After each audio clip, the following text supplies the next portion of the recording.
Okay, welcome back to looking at detailed drawings. This is a video entitled Detailed Drawing 1. Some of the learning outcomes will be similar to the introduction. I want to go more into depth about properties edit, more into depth about modifying your views and display style, scale. We'll talk again about tangent edges where we had some difficulty last time, some bugs in SolidWorks, and then we'll also ensure we cross-check our drawings. So going into Browse Open Documents, what I want to do is start out by looking at those tangent edges again. This is our final drawing. And so once again, I was talking about tangent edges last time. What I want to do here is look for tangent edges, and we were having some trouble turning them off and on. In some cases, SolidWorks may require you to select Hidden Lines Removed. In that case, when I select the view again, I can right-click and ask for Tangent Edges Removed. That doesn't look very clear to me. I'm going to pick that and pick Shaded with Edges. Again, now we no longer see our tangent edges. I can touch them there.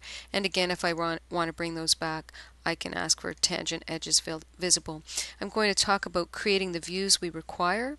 And again, let's start out by creating a new drawing, and we will add all of the details and information. Another thing I should do perhaps is go over the title block.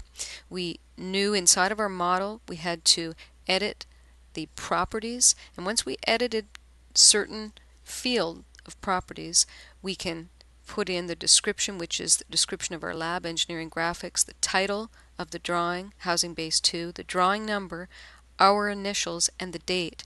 One thing that we won't do inside of models is we won't edit the material. When we are inside of our model, going back into our model, I will edit the material here. Right-click Edit Material. So that's where I'll change my material. Under File Properties, I won't be editing my material here. We'll leave that alone. So again, Engineering Graphics 1030 under Project, Description, or the title of the part, Housing Base 2, part number, your initials, and the date. Okay, so let's get into creating the full drawing. So File, New, and again I want a metric drawing. I've already inserted my properties, so what I want to do is View Layout. I'm going to ask for Standard View. There's the name of my part, should be Housing Base 2. Notice all my text has come in. I want to bring your attention to the fact that we can edit this material, this text here. I've already changed that, so I don't want to play around there. But if I did change the scale, for example, if I change the scale on my views, depending on which view I picked, I might just change the scale of one. Normally I would want to change the scale of all of them, but let's say I change the scale on the initial 3 views and I had that at half scale. So you can see now the part has shrunken in size. Even though the assignment shows the scale at 1:1, which was shown here, let's say I wanted to edit that. So if I want to get into a text editor here, what I need to do is right-click, Edit Sheet Format. Now I can access this text and change the scale. If I wanted to say that scale is now half, select the sheet, right-click, Edit Sheet again, and you've closed the text editor. Okay, so that text editor is accessible to us. If I change the scale, I need to edit it right away. There's no relationship between those two, so I have to manually right-click, Edit Sheet Format, double-click this, change the scale back. I'm going to change it back to 1:1. Select the sheet again, right-click, Edit Sheet. It's a little bit confusing because you're selecting Edit Sheet twice. I'm going to change this back to 1:1, so 1:1, or I might even be able to say Sheet Scale. That works out. And I've got some views here. So let's put these views into the right position. Let's insert our model items. I'm going to delete the views that I don't require. And again, inserting model items. So Insert, Model Items, Entire Model, Marked for Drawing, green check mark, brings in some dimensions I want and some that I don't want. So I'm going to start placing my dimensions as per the drawing shown, and I'm going to delete the dimensions that I don't need. And start placing all those dimensions, picking the arrows to move inside or out according to the drawing, dragging our witness lines where they're required a little closer, and dragging our views apart so that's a little easier to read. We don't want our views to overlap. So in the case of the assignment, let's look back to the assignment itself, and we'll try to put in our dimensions in the same locations. If we can't use model items, then we'll just insert a smart dimension to position all of the dimensions as they're shown in the assignment. So going back to the sheet, and I am showing there's supposed to be a dimension up here, so let's put that in place. I'm going to just move these down here, and I'm going to not insert a model item. I'm going to ask for, under annotation, a smart dimension, which is simply text. I'm going to pick this line and drop down 57 here.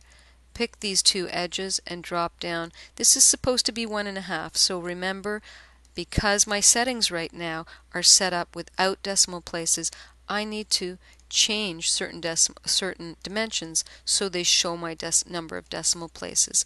We can do that globally. If I want to globally change my decimal places, I would say Tools, Options, Document Properties, Dimensions. So Tools, Options, Document Properties, and Dimensions. Right here is my primary precision. There is none. If I wanted to change that, I could change that globally. And I'm not going to change anything now. Let's finish this up. So I have 50 here, 5 here. I'm looking at the final drawing expected, 57, 1.5. The 30 is shown on the other side, so I'm going to delete these, and I'm going to input some smart dimensions, and smart dimension from edge, select the edge of the circle and drop that down. Select the edge of the part, the edge of the circle, and drop that down. And the 20 is shown in a different position, so I'm going to move that over, drop it down on an angle. And are we nearly done? I need to insert another view and make sure all of my views are correctly placed. I'm going to drop that down a little further. I am going to ask on this view for hidden lines. There are my hidden lines. I'm also going to insert a center line. There's a hidden line here. There's a hole going through there. If I select center line, pick one edge and the other edge, and a center line will be placed. We can also drag that center line and make that a little bit longer if we required. And there is already a center mark placed in this hole. If I required a center mark, I could simply select that, but one was already placed for me, so that's great. And then finally, I need to put in my isometric view. Let's just put that back and drag this over. Let's look at the final assignment here, and I have an isometric view which is shaded with edges. It's a view that may be a little bit tricky to get. So let's go back into our drawing.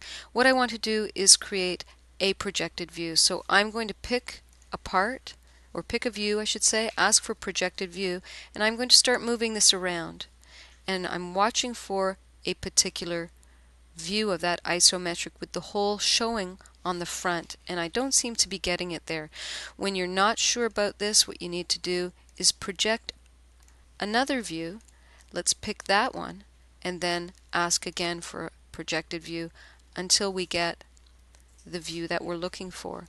And if I drop that down and drag it over, I'm going to delete this other view which I needed to access my projected view required, shaded with edges. I'm going to delete that center line, and that's the view that I wanted, and I got that when I projected a view from here. So have we finished? We want to make sure all the information is correct, all the center lines are shown, that we've cross-checked with the drawing, that we've circled all the information as we've worked through this. Is there anything not circled? Yes, down here. So I'm going to make sure that I get all the information circled. Let's put a proper circle around there, an ellipse, and drag that down. If I circle that, that means I've added that note. So back to the drawing and adding text by notes, and I can start typing with caps lock on notes and input my notes.